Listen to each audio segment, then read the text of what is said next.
Ionic bond जिसको हम electrovalent bond भी बोलते हैं, ये बनता है ट्रांसफर ऑफ इलेक्ट्रॉन से। सो बेसिकली एक मेटल होता है वो अपना इलेक्ट्रॉन नॉन मेटल को दे देगा, तो यहाँ पे जो बॉन्ड का फॉर्मेशन होगा उसे हम आयनिक बॉन्ड बोलेंगे। एंड इसमें जो कंपाउंड्स बनेंगे उनमें आयंस प्रेजेंट होंगे, आयंस का फॉर्मेशन होगा, एक को पॉजिटिव चार्ज दूसरे को नेगेटिव चार्ज, तो यहाँ पे आयंस फॉर्मेशन होता है। अलॉन्ग विद दैट यहाँ पे जो बॉन्ड है ये जिस फोर्स ऑफ अट्रैक्शन से लगा होता है काफी स्ट्रॉन्ग होता है, जिसे हम बोलते हैं electrostatic force of attraction.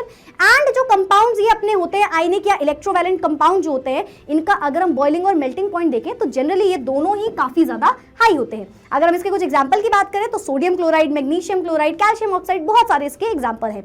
Next आता है हमारे पास कोवेलेंट बॉन्ड। कोवेलेंट बॉन्ड बनता है शेयरिंग ऑफ इलेक्ट्रॉन से, जब इलेक्ट्रॉन शेयर कर दिए जाएंगे तो वो बनेगा कोवेलेंट बॉन्ड। अब इलेक्ट्रॉन शेयर किसके बीच में होते हैं? हमेशा दो नॉन मेटल्स के बीच में इलेक्ट्रॉन्स की शेयरिंग होगी। यहाँ पे आयंस ना बनते हुए चार्ज सेपरेशन नहीं होगा, यहाँ पे मॉलिक्यूल्स का फॉर्मेशन होगा, यानी कि इनमें चार्ज नहीं आएंगे। चार्ज एक्चुअली में थोड़ा बहुत आ भी सकता है किसी कोवेलेंट कंपाउंड में, एंड उन्हें ही आप बोलते हो पोलर कोवेलेंट कंपाउंड, यानी कि ये पोलर और नॉन पोलर दो टाइप के होते हैं। ठीक है, इनमें अगर एक इलेक्ट्रॉन पेयर की शेयरिंग हुई तो सिंगल बॉन्ड, दो इलेक्ट्रॉन पेयर तो डबल बॉन्ड, और तीन इलेक्ट्रॉन पेयर तो ट्रिपल बॉन्ड। यहाँ पे जो फोर्स ऑफ अट्रैक्शन होता है वो जनरली वीक होता है, weak van der Waals force of attraction. जैसे वाटर है तो उसमें लगता है हाइड्रोजन बॉन्ड, तो अलग अलग टाइप के हो सकते हैं, थोड़ा सा वीक होता है as compare to electrostatic.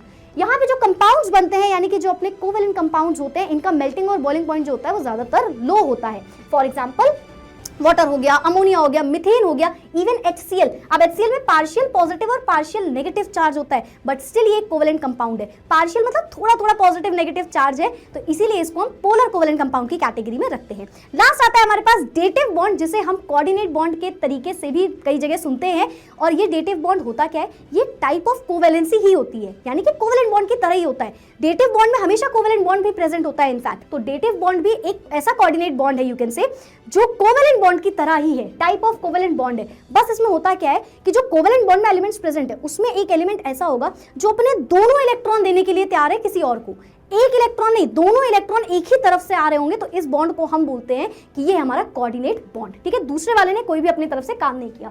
Both electron coming from the same atom. For example सबसे कॉमन एग्जांपल है हाइड्रोनियम आयन का, तो यहाँ पे ऑलरेडी एक कोवेलेंट बॉन्ड है वाटर के बीच में। ऑक्सीजन जो है वो अपना दोनों इलेक्ट्रॉन किसको दे दे? दोनों इलेक्ट्रॉन दे दे H+ को, जिसके पास एक भी इलेक्ट्रॉन नहीं, तो इनके बीच में जो बॉन्ड होगा वो हो जाएगा कोऑर्डिनेट या फिर डेटिव बॉन्ड। ये एक एरो से ही हमेशा शो करना है आपको, क्योंकि दोनों electrons are coming from the same atom. और फर्दर एग्जांपल है NH4 पॉजिटिव यानी कि अमोनियम आयन, एंड साथ ही साथ NH3 BH3 etcetera. Comment section में तीनों ही बॉन्ड्स जो मैंने